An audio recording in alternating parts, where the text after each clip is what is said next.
Hey you all, this is Lou from Lou's Kitchen. Inside my window, we're in an oven. Yeah, we're in a toaster oven. Why? Well, very simple. I'm going to go ahead and do a review on the KitchenAid dual convection oven. It's a new model that just came out. Oh boy, can it do what it claims? I don't know. The only way I'm gonna know is test it out, right? And this could be a great holiday gift just for you or for a loved one. Yeah, we're gonna test this whole baby out. We're gonna see if it can do what it claims. So let's get going, because I think, oh boy, someone turn on the oven. I better get out of here. Talk to you later, bye-bye, bye.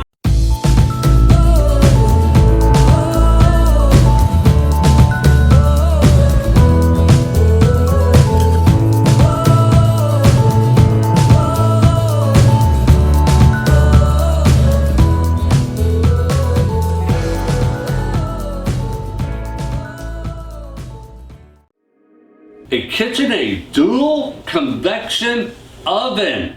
That's right, a dual convection oven by KitchenAid. We're gonna test this baby out. We're gonna do tater tots, we're gonna do pizza, and I also prepared a 6-pound chicken. We're gonna do a lemon pepper chicken with little baby potatoes and baby carrots.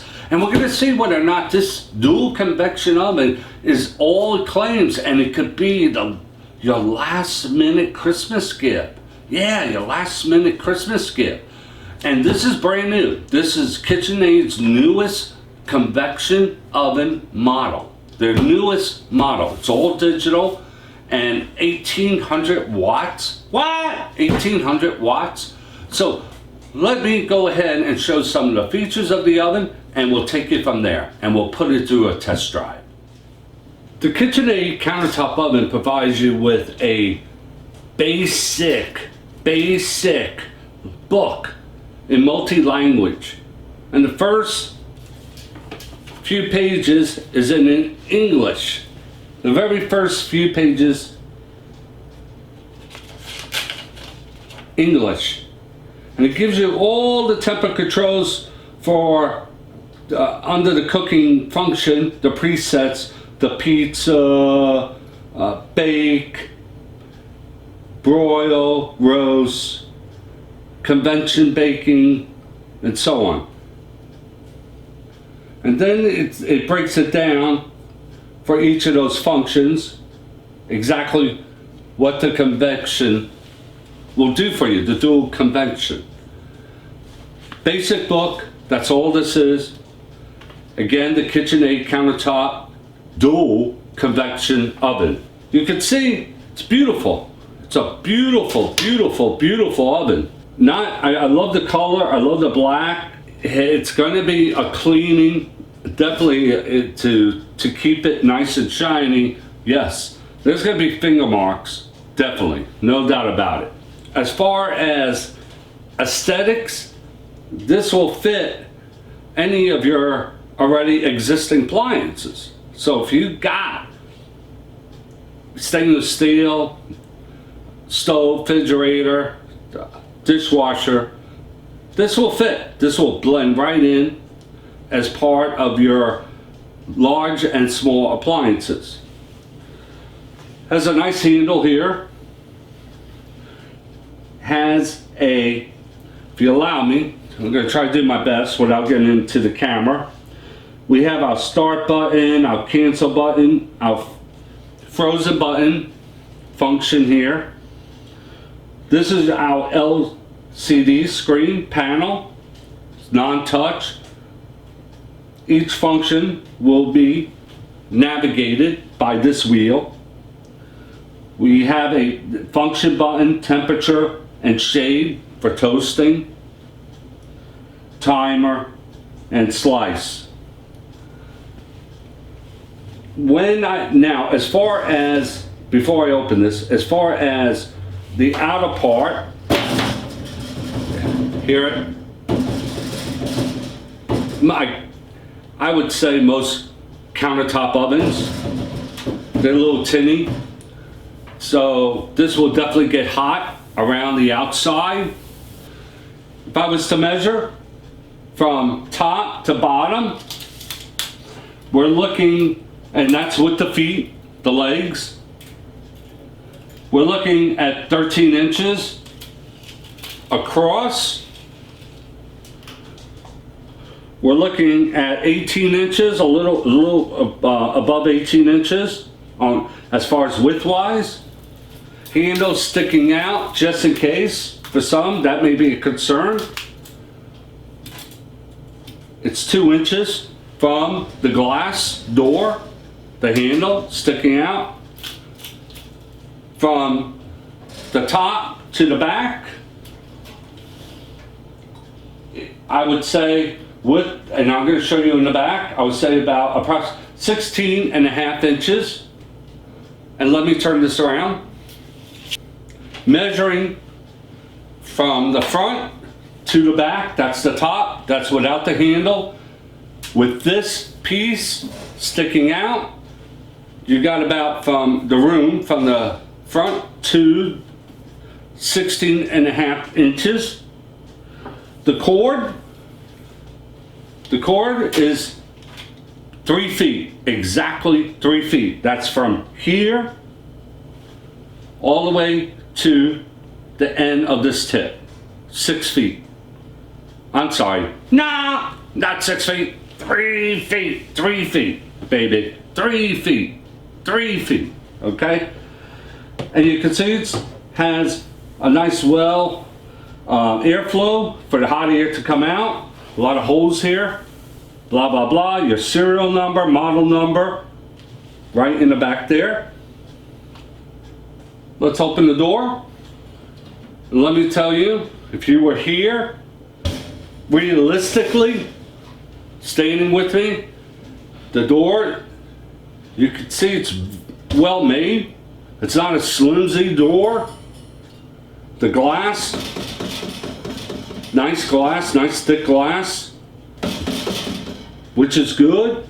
And I think when it closes, so it will keep most of the heat within the unit. Very well made. And this is what you get. You get your dynamometer oven one. And that will plug in right here. Here's your rack. Baking tray. Heavy. It's heavy. It's not a thin, you know, like those aluminum ones that come in very low end. Nice and heavy. I like that. One rack. Just one. But you have up to 3 levels of position to place the rack in. 3 levels.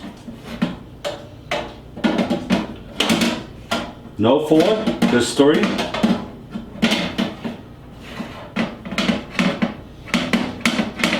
And the heating elements, let me take this out. And the heating elements, they go across from one wall to the other wall. They don't have that loop, that circle that some of the upper expensive countertop ovens have. Does it really make a difference? I don't know, maybe. Then we have our bottom crumb tray, non-stick. This is a non-stick crumb tray. You ready for this? Non-stick wall. Side walls. On the top, I think it's non-stick. It feels non-stick, but I can't be sure, okay? Sorry about that. We have two fans. That's why they call it a dual convection, because it has 2 fans. Most convection ovens normally have 1 fan, and it's normally on the side of the wall. And the start button is right here, start. But all you have to do is press this dial, just press it in. Here you have your pre-select functions. The way to navigate to each function, to each of these functions, depending on what you're doing, whether you're cooking or baking, To navigate, you have to turn the dial. Now you would think you would turn the dial this way, but it's actually this way. And it's sensitive. The dial is sensitive. If you could see this blinking side here, that's telling you that's your selection. And right now we have it on bagel. The first function was toast. The next one's bagel. We got pizza. And you can see the preset temperature already. Bring it down. And then we have cookies at 375. We have bake, roast, convection bake. That's when you set the convection. We come down.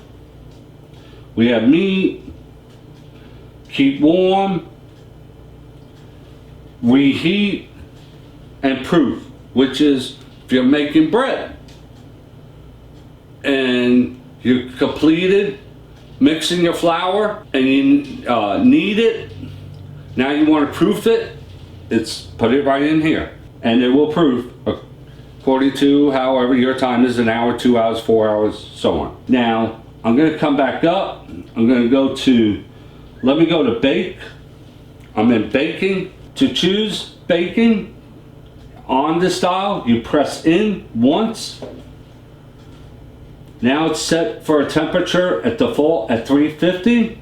You can change it by turning the dial to raise the temperature, which this will go up to 450, or you can bring it down by changing the dial the opposite way and bring it down all the way down to 150. So from 150 all the way up to 450. You press, if you want it at 295, again, to select that temperature, press the dial in. Now you have your timer. And you can change it for 34 minutes, 47, an hour, all the way up to 2 hours. That's the drawback. I don't believe there is a non-limited time of it's set only up to 2 hours. If you want to continue to cook longer, like for slow cooking, then you would have to, after 2 hours, you have to redo the setting, I believe. Don't quote me on it. If anybody finds any additional information on that, please put it in the comments. We would really appreciate that. To cancel out, just cancel out. And it shuts off. It's off. That's it. Now, let's go ahead. We're going to do tater tots. Let's try tater tots. According to the bag on the tater tots, and we're going to go ahead, I already pre-prepared, and I have the tater tots here, as you can see. And I only put a few into a tray, and I'm using another tray. I just didn't want to dirty up the brand new KitchenAid baking tray.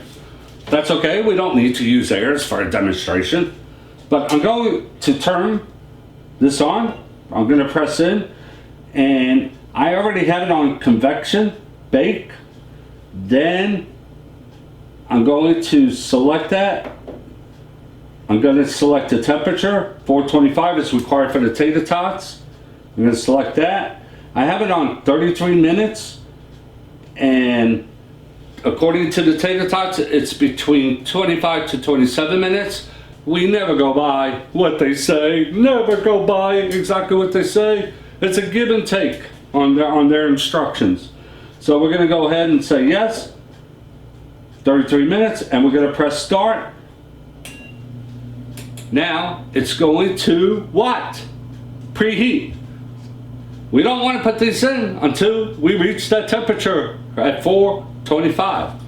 So it's going to preheat at 425. And let's see what happens after 425. Once it's preheated, I'll put this in and we'll go for. As you can see, I'm touching around here. I thought it was going to get real hot on the top. No, good installation. Look at this, it's on. It's at 425. Baby, I'm hugging it. Is it hot on the side? Yes. Hot on this side? Yes. But not enough to like scorch me. I could touch it and I have to let it go, but not enough to scorch me or burn me. Is this hot? Yes. That is super hot. Super hot. Okay. Now, it only took about 2 minutes to what? To preheat. So, allow me to open up the door. We're gonna place this sucker right in here. It's on the very low tray. Gonna go ahead and close it. We'll check it back in a few minutes. Gonna open it up, see if it starts to really, we want to see if this, now remember the tater tots are frozen, they're frozen. But we want to see, even though they're frozen, because you can't put the tater tots in the oven if they're defrost. It just won't work out. That's how tater tots are. They just don't when you buy frozen pre-made tater tots. But the tater tots, 25 to 27 minutes, with dual convection, it's supposed to cut it down. So let's check back in about 10 minutes. How's that? 10 minutes. Oh boy. Smell good? It already smell good. It smells good. Oh, I love tater tots. Oh, I love tater tots. Now I believe this should be done, completed. And I'm gonna just give you an update. Now this is very hot. This is super hot. Just like the side of the walls, this is hot on the top. Are these crispy? Well, they're definitely hot. They're very hot. In fact, as you can see, they're really crispy on the outside. All of them have a nice brownness, maybe one or two, not as brown as the others, because these were more in the back. And that's typical of any countertop oven. Typical of any countertop oven. Did it cook it in less time? Yes, it did. I just let the time go further, and that's why some of these are a little more darker and they were in the back. Yeah, they're cooked. They're definitely cooked. Not bad, right? Not bad. I didn't season them. I'm not eating these. I'm just using this as an example. Knight, my doggy, he's gonna love these tater tots. Okay, that's his dinner tonight. No, mix with his dog food. But nice and brown, not bad. Let me take one bite. Oh yeah. Oh yeah. Maybe Knight and I will share this. Oh yeah, one more.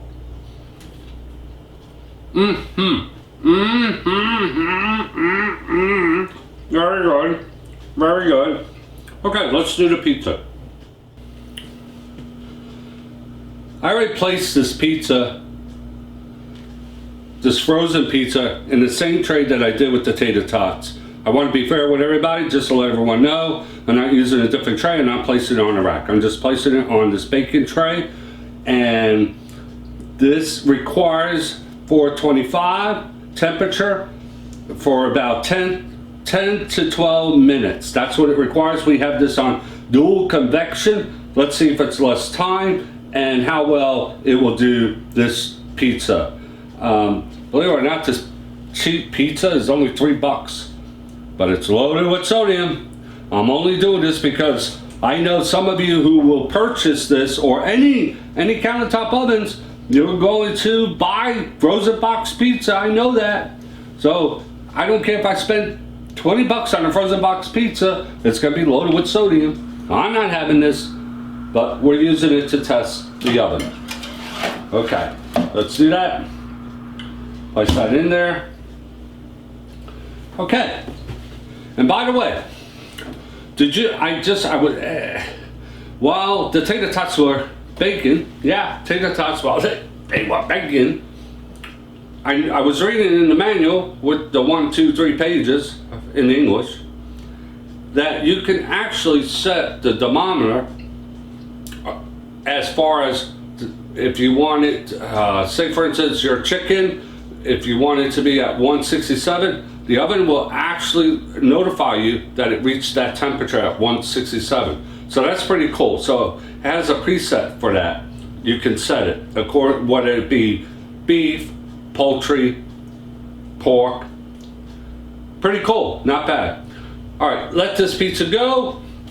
Now, I have the time for 29, but we're just gonna ignore that. I will be precise. So we're looking around maybe 10 minutes. This sucker should be cooked. 10 minutes, right?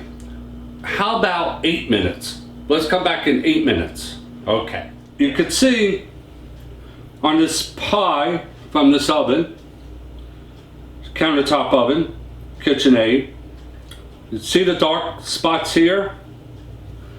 That's has a tendency in the back of the oven, way in the back of the wall, has a tendency to cook much faster than from the back to about the middle and all the way up to the front. Most countertop ovens do that anyway. It did do it within the time frame, about 9 minutes, give and take, you know, closing the door, about 9 minutes. Ah, chemicals. Okay, so the crust is it's not crispy, and the crust would have been crispy if I chose the rack only. I decided to use a baking pan, therefore the crust did not get as crispy. Is it cooked? Yes, it's cooked. It's definitely cooked through, but it's not crispy, and that's okay. I'm only just demonstrating, does the dual convection work in a time frame? And it would have worked either way with the rack or just a baking pan. So let's go ahead and now let's do the last thing, the chicken. Look how beautiful this is. This is an organic chicken, free range, nothing added into this, no chemicals, nothing. And along with the baby carrots, baby potatoes, cilantro, and then I added some dill, a little bit of sea salt, organic, extra virgin olive oil, a little no sodium, unsalted chicken broth, and we're gonna cook this baby. A little pepper, and then lemon, and we're gonna cook this baby in the oven. Let's see how this bird turns out in this KitchenAid countertop dual convection oven. Let's see what happens. Okay, let's do that. Now what I did, I went ahead and I placed the chicken inside, as you can see, and I even hooked up the thermometer, but just to let you know, I had a little problem trying to figure that out, because when I selected the temperature, it gave me the same temperature as I set for the oven. I don't know. I'm gonna have to figure that one out. So that was not user friendly. I just want to let you know that. That was a little drawback. I'm gonna have to call KitchenAid and figure that out. Hey, if someone knows how to work this, you have this at home, and you know how to work this, please leave it in the comment. Also, my friends, please do this. Please subscribe to my YouTube channel. Tell everyone, come to my YouTube channel. The videos are now starting to collect. We're building up the videos. Not many, not hundreds, but we're building. We're adding every week. We're adding a video. So please subscribe. Please leave a nice comment. I don't mind positive criticism. I really don't. We have this set for an hour. We're going to come back and we're going to see how well This KitchenAid countertop convection, no, do convection, it's gonna do this beautiful, organic, free range. Yum, yum, yum, yum, yum, chicken. Let's get back, we'll come back. Ah, KitchenAid. It's a KitchenAid. Yeah, it's a KitchenAid. Oop, oop, clean, clean. Clean while it's cooking. Now look how juicy this is. I decided to go ahead and take this out of the counter oven just to save some time and not bore you too much. But I wanted to explain one thing, and this is important. I did have this, again, I said I'll be back in an hour. I ended up increasing the time of cooking time to an additional 20 minutes, and I'll tell you why. Because I made a mistake. If I had chosen 425 or 450 and set that as for the first 10 to 15 minutes and then lowered the temperature to 350, then this bird would have cooked about an hour. When you're cooking a bird at 350, you got to, it's for every pound, it's 20 minutes for every pound. So this would have been about maybe almost 2 hours.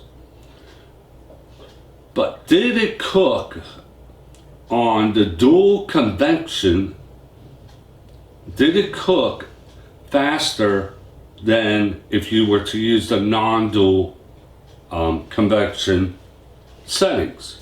Yes, it did. Because otherwise, this bird would have took approximately about 2 hours. And when I increased it for 20 minutes, it was about 1 hour and 20 minutes. So I want to get that clear. Like I said, I don't hide nothing. I let you guys know whether there's a mistake or I should have done something different. Okay, so here we are. This chicken, 6 pound. Oh, look at that baby. Look at that baby. Nice. Very nice. Juicy, juicy, juicy. And let's just cut this little piece here.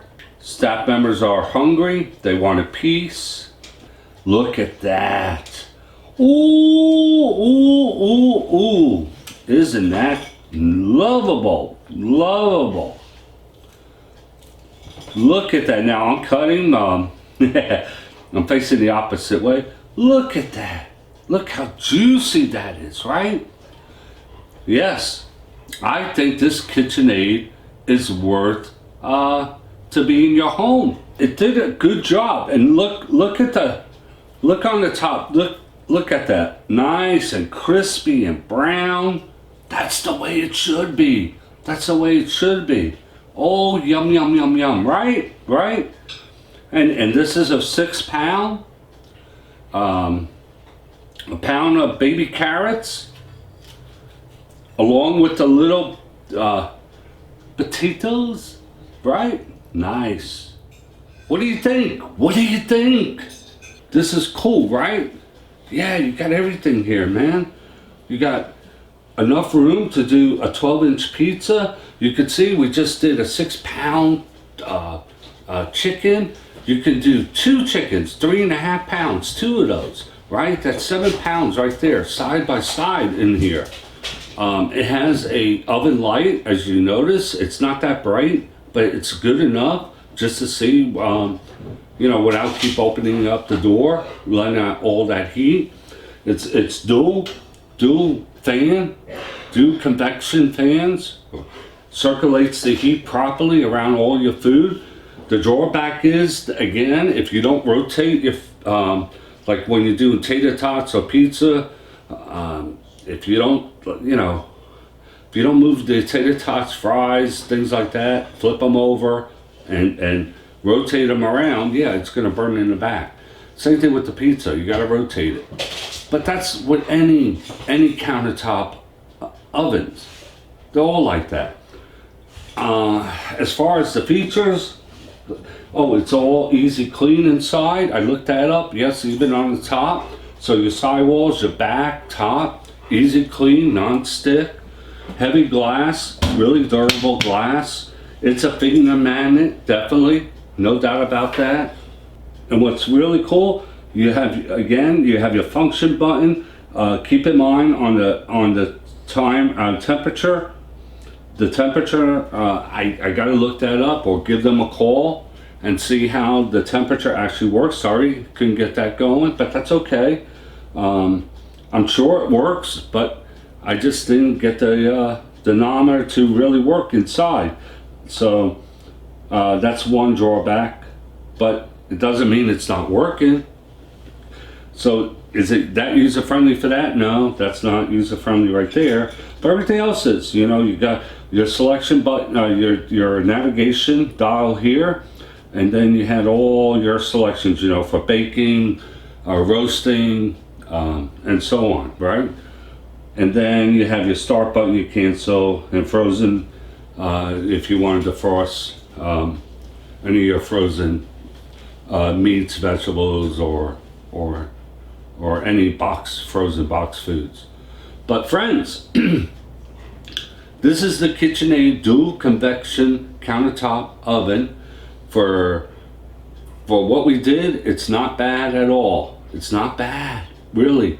And by the way, just to let you all know, I'm doing a butternut squash soup. You got to look.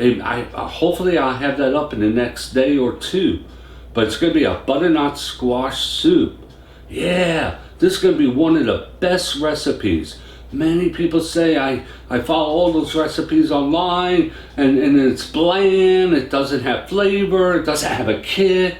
Well, this recipe coming from me is going to be one of the best, if not the best, butternut squash soup. And you got to look for it in the next day or two. I will have it up and loaded for you to give it a try for this holiday. If you want to include a soup, it's the best time. Even if it's not during Christmas, trust me, it's even great throughout the winter time. What's so homey is what? A hot soup when it's cold outside. So, as always, I leave you with peace and joy and happiness in all that you do, my friends. And this is Lou from Lou's Kitchen, inside my window. Inside my window. Take care. Have a good one. All right. KitchenAid, dual convection countertop oven. Take care, my friends.